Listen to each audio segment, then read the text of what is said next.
Hello दोस्तों, नमस्कार। आप सभी का स्वागत है आपके अपने YouTube channel study for GK में। और आज के इस वीडियो में एक बहुत ही महत्वपूर्ण टॉपिक में चर्चा करने वाले हैं हम। तो आप वीडियो के अंत तक बने रहिएगा। वीडियो आपको हेल्पफुल लगता है तो लाइक और सब्सक्राइब जरूर करिएगा दोस्तों। और आज आप जैसा कि सभी देख पा रहे होंगे, हम वोल्केनो की बात करेंगे, ज्वालामुखी की बात करेंगे। अक्सर हर एग्ज़ाम में क्वेश्चन पूछे जाते हैं इस टॉपिक से और ये इम्पोर्टेंट है, बहुत ही इम्पोर्टेंट टॉपिक है दोस्तों। तो ज्वालामुखी होता क्या है, किस टाइप के ज्वालामुखी निकलते हैं, कहाँ कहाँ पर ज्वालामुखी हैं, हम सारी चर्चाएं, और कितने टाइप के होते हैं ज्वालामुखी, कैसे बनते हैं ज्वालामुखी, हम सभी ये सभी चर्चाएं इसी वीडियो में करेंगे और इनसे बनने वाले प्रश्नों को भी सॉल्व करेंगे दोस्तों। तो आप वीडियो के अंत तक बने रहिएगा। वीडियो हेल्पफुल लगता तो सब्सक्राइब करिएगा एंड शेयर करिएगा। ओके दोस्तों, और हम स्टार्ट करते हैं। आप जैसा कि देख पा रहे होंगे, एक डायग्राम है। इस डायग्राम के माध्यम से समझाने की कोशिश की गई है कि वोल्केनो आखिर निकलता कैसे है दोस्तों। तो आप यहाँ पे ध्यान दीजिएगा, जो डायग्राम दिया गया है इसमें से क्या है, आप समझ लीजिए कि जो वोल्केनो है एक प्रकार का प्लेटों का विवर्तनिक होता है या टकराव होता है, जिसके कारण क्या होता है, भूगर्भ पर हमारे जो गैसें होती हैं, जैसे कि आपका N2 हो गया, CO2 हो गया, बहुत सारी गैसें होती हैं, इनके टकराव की या प्लेटों के टकराव के कारण क्या होता है, एक लावा टाइप का निकलता है। जैसे कि आप देख पा रहे होंगे इस लेयर को, ये लेयर है, ये लावा का फ्लो देख पा रहे होंगे यहाँ पे, ये है लावा का फ्लो, ये यहाँ पे लावा है। और लावा लेयर्स की आप बात की जाए तो देखिए, आप यहाँ से जो लावा निकल रहा है, निकलने के बाद क्या है, ये अलग अलग लेयर के रूप में निकल रहा है। फिर यहाँ पे ऊपर जाने के बाद क्या हो जा रहा है, अलग अलग लेयर बना रहा है, राइट। तो ये होता है जो ऊपर वाला जो पॉइंट होता है दोस्तों, इसको क्या बोलते हैं हम, क्रेटर बोलते हैं। ऊपर वाले जस्ट पॉइंट को बोलते हैं क्रेटर, ओके। और नीचे वाले जो पॉइंट होता है इसके बाद हम वेंट बोलते हैं, ओके। और मैग्मा कैसे निकलता है, तो मैग्मा आप देखिएगा, ये बढ़ रहा है यहाँ पे मैग्मा, ये जाके ऊपर बाहर होगा और फ्लो के साथ अपने चारों तरफ फैल जाएगा, राइट। यहाँ तक क्लियर है दोस्तों। अब हम समझते हैं कि इसकी डेफिनेशन क्या है और होते क्या है ये लावा, कितने प्रकार के होते हैं ये समझते हैं, राइट। यहाँ तक डायग्राम के माध्यम से थोड़ी चीज़ें क्लियर हुई होंगी। अब हम चलते हैं थोड़ा और बेसिकली समझते हैं चीज़ों को, राइट। ये आप जैसा कि देख पा रहे होंगे दोस्तों सभी, ये डेफिनेशन ज्वालामुखी की डेफिनेशन है। तो डेफिनेशन से सारी चीज़ें क्लियर हो जाएंगी। और ये देखिएगा, ज्वालामुखी का संबंध उस छिद्र से होता है या होल से, जिसके द्वारा पृथ्वी के भूगर्भ से तप्त तरल लावा या मैग्मा क्या निकलता है, पृथ्वी के भूगर्भ से निकलता लावा या मैग्मा, गैस, जल तथा चट्टानों के टुकड़े जो गर्म पदार्थ के रूप में धरातल के सतह पर प्रकट होते हैं दोस्तों। यहाँ तक क्लियर कर लीजिए आप कि ज्वालामुखी से क्या निकलता है, एक तो गर्म तरल मैग्मा निकलता है, लावा निकलता है, उसी को बोलते हैं। और जो चट्टानों के टुकड़े होते हैं वो भी निकलते हैं, और कुछ गैसें निकलती हैं, जिसे क्या हम बोल सकते हैं, ज्वालामुखी बोल सकते हैं, राइट। यहाँ तक डेफिनेशन क्लियर है। हम नेक्स्ट बात करेंगे कुछ इसके कारण की, आखिर होता क्या है। हमारे माइंड में ये क्वेश्चन जरूर बनता है कि ज्वालामुखी कहीं भी अगर फटता है तो क्या होता है, हमारे माइंड में ये क्वेश्चन बनता है कि होता कैसे है, क्यों होता है आखिर, राइट। तो इसके कारण क्या है दोस्तों, तो कारण में आप थोड़ा फोकस करिएगा। तो कारण है इसके भूगर्भ में ताप की वृद्धि हो जाती है दोस्तों। क्या होता है कि पृथ्वी के ताप में वृद्धि हो जाती है, जिसके कारण क्या होता है, तो ज्वालामुखी फटता है, राइट। और इसके अलावा नेक्स्ट पॉइंट की बात की जाए तो लावा की उत्पत्ति होती है। जैसे कि अभी बताया कि प्लेटनिक जो होती प्लेटें होती हैं, प्लेटों का अगर प्लेट आप जैसा कि जानते होंगे, प्लेट क्या होती हैं, दो प्रकार की प्लेट होती हैं। आप समझिए जो प्लेट है ये दो प्रकार की प्लेट होती है। एक तो क्या होते हैं, एक प्रायद्वीपीय और एक महाद्वीपीय। तो इन दो प्लेटों में क्या होता है, टकराव होता है। इसके कारण क्या है, कुछ में लावा की उत्पत्ति होती, तो इसके कारण भी होता है, राइट। ये आप चीज़ क्लियर कर लीजिए। और इसके अलावा बात की जाए तो थर्ड पॉइंट की, पृथ्वी के भूगर्भ में गैसों और जलवाष्प पाया जाता है। पृथ्वी के भूगर्भ में गैसें पाई जाती है, जैसे हमने की चर्चा की है अभी, कौन कौन सी गैसें पाई जाती हैं, N2, CO2 और इत्यादि गैसें पाई जाती हैं। और प्लेट विवर्तनिक, जैसा कि हम बता चुके हैं, प्लेटों का क्या होता है, टकराव होता है। महाद्वीपीय और प्रायद्वीपीय प्लेट है, राइट। यहाँ तक क्लियर है। और इसके बाद हम बात करेंगे ज्वालामुखी से निकलने वाले पदार्थ, जैसा कि हमने पहले देखा अभी डायग्राम के माध्यम से। अब यहाँ हम लिखित रूप से देखते हैं कौन कौन से पदार्थ निकलते हैं, राइट। तो आप जैसा कि देख पा रहे होंगे, ऑप्शन या पॉइंट ए में क्या दिया गया है, गैसें निकलती हैं। तो गैसें कौन कौन सी दोस्तों, ये एग्जाम में क्वेश्चन बनते हैं, आप ध्यान दीजिएगा। CO2 जो गैस होती है ये ज्वालामुखी से निकलती है, SO2 और N2।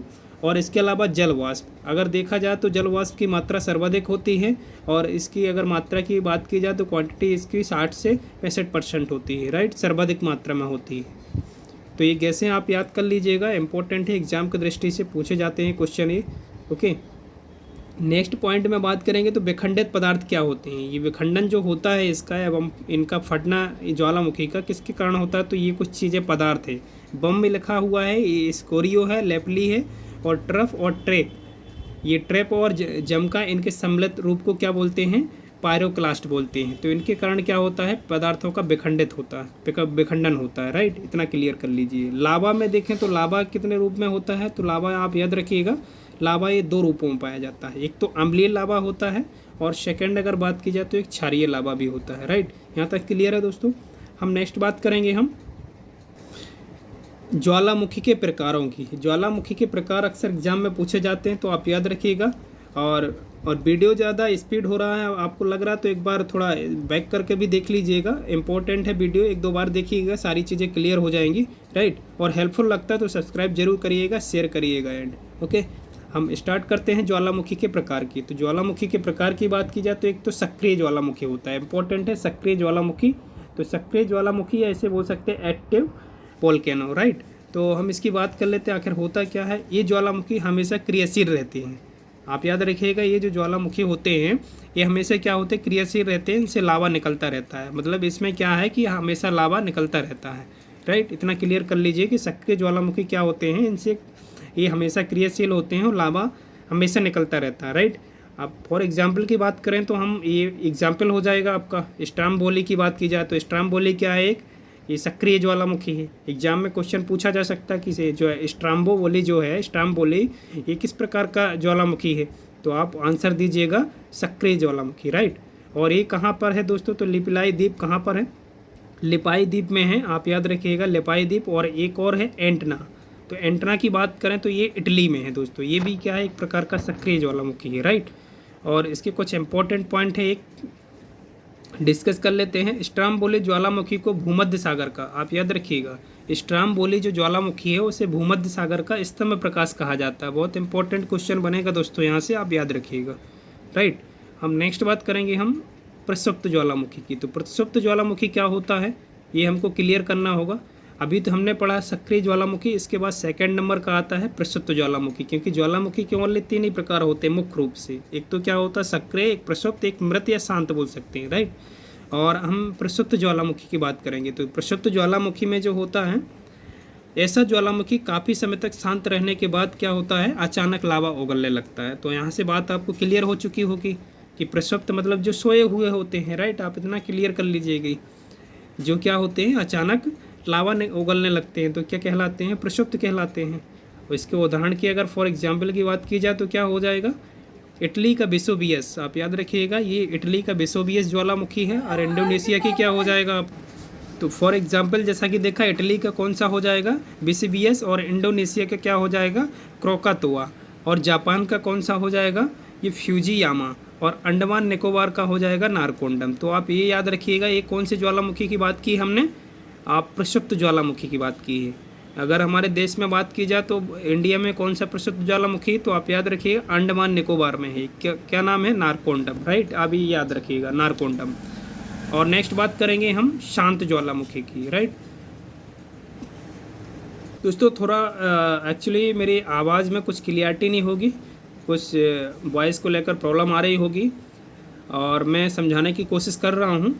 एक्चुअली थोड़ा गले में कुछ प्रॉब्लम है, इसलिए कोई वॉइस क्लियर नहीं आ पा रही होगी, राइट। क्षमा चाहेंगे शुभता के लिए, फिर भी समझाने की कोशिश कर रहा हूँ, ओके। तो ये थर्ड पॉइंट है, जैसा कि आप देख पा रहे होंगे। हम ज्वालामुखी की बात की जाए तो तीसरा टाइप है ज्वालामुखी का, एक शांत ज्वालामुखी बोलते हैं, इसी को हम बोल सकते हैं मृत ज्वालामुखी। क्या बोल सकते हैं, मृत, जो क्या है हमेशा के लिए क्या हो चुके हैं, शांत हो चुके हैं। अगर बात की जाए तो जब किसी, इसका पॉइंट क्या है या डेफिनेशन क्या है, तो जब किसी ज्वालामुखी का उद्गार एक बार होने के बाद हमेशा के लिए शांत हो जाता है तो उसे शांत ज्वालामुखी कहते हैं। बिल्कुल क्लियर है डेफिनेशन में ही। और फॉर एग्जांपल की बात की जाए तो क्या होगा, ईरान का क्या हो जाएगा आपका, कोहन सुल्तान या सुल्तान, और ये इसके अलावा देवबंद, और इसके अलावा बात की जाए तो ये म्यांमार का हो जाएगा पोपा। आप याद रखिए म्यांमार का कौन सा हो जाएगा, पेपा, और एक तंजानिया का हो जाएगा किलिमंजारो। किलिमंजारो बहुत ही फेमस है और ये काफ़ी बार एग्जाम में रिपीट हुआ क्वेश्चन है दोस्तों। किलिमंजारो किस प्रकार का ज्वालामुखी, इस प्रकार से क्वेश्चन आते हैं एग्जाम में, राइट। तो हम बात कर लेते हैं नेक्स्ट। अब दोस्तों यहाँ तक हमने चर्चा की कि ज्वालामुखी कितने प्रकार के होते हैं, कैसे बनते हैं ज्वालामुखी, और कितने टाइप के होते हैं, और कौन कौन सी गैसें निकलती हैं। अब इनसे बनने वाले क्वेश्चन, यानी वॉल्केनो की जो टॉपिक है, इससे बनने वाले किस टाइप के क्वेश्चन बनते हैं, हम कुछ प्रश्नों में नज़र डालते हैं और आइए हम सॉल्व करते हैं। और जैसा कि आप देख पा रहे होंगे, इनमें से कौन सा शांत ज्वालामुखी है, इसका option number A is right answer हो जाएगा, किलिमंजारो। तो किलिमंजारो आप याद रखिएगा, option number A is right answer हो जाएगा। ये क्या है, एक शांत ज्वालामुखी है। ओके, हम नेक्स्ट बात करेंगे हम कुछ महत्वपूर्ण पॉइंट की। इसमें क्या है महत्वपूर्ण पॉइंट, यह ज्वालामुखी एक सुप्त या शांत ज्वालामुखी है जो तंजानिया देश में स्थित है। कहाँ पर है दोस्तों, तंजानिया। ये अफ्रीका महाद्वीप का ही एक देश है, आप याद रखिएगा, अफ्रीका महाद्वीप के देश में ये कहाँ पर है, तंजानिया देश में स्थित है। और इसकी ऊंचाई की बात की जाए तो 5896 मीटर है, राइट। यहाँ तक क्लियर है आपको। नेक्स्ट बात करेंगे तो सेकंड क्वेश्चन की। तो सेकंड क्वेश्चन क्या है, निम्नलिखित में से कौन सा ज्वालामुखी सक्रिय ज्वालामुखी, दोस्तों इंपॉर्टेंट है एग्जाम की दृष्टि से, राइट। तो अब इसकी बात करेंगे तो ये कौन सा हो जाएगा, option number C is right answer हो जाएगा, कोटापेक्सी। कोटापेक्सी की बात की जाए तो option number C is right answer हो जाएगा, आप याद रखिएगा। इंपॉर्टेंट पॉइंट है कुछ, इसका डिस्कस कर लेते हैं हम।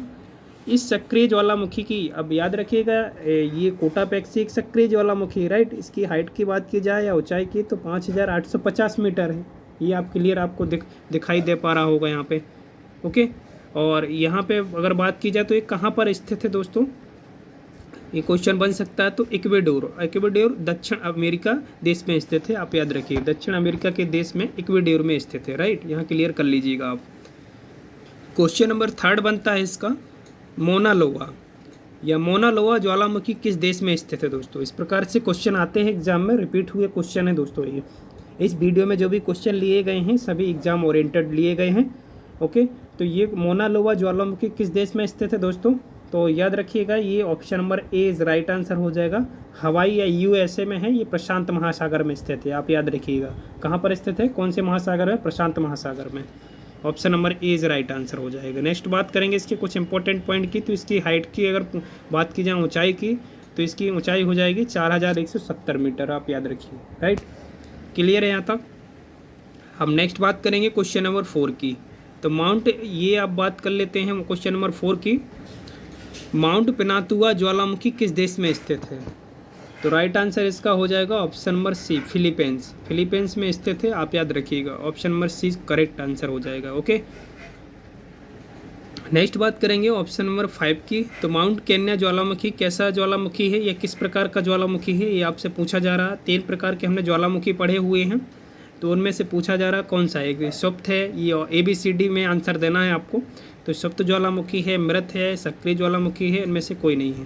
तो इसका option number B is right answer हो जाएगा, मृत या निष्क्रिय ज्वालामुखी, राइट। और ये क्या कहाँ पर स्थित है, केन्या देश में स्थित है, ओके। नेक्स्ट बात करेंगे हम, वीडियो का लास्ट क्वेश्चन है दोस्तों, और ये हम बात कर लेते हैं इस लास्ट क्वेश्चन की। निम्नलिखित में से कौन सा ज्वालामुखी सक्रिय ज्वालामुखी है दोस्तों। क्वेश्चन इसी प्रकार से एग्जाम में बनते हैं।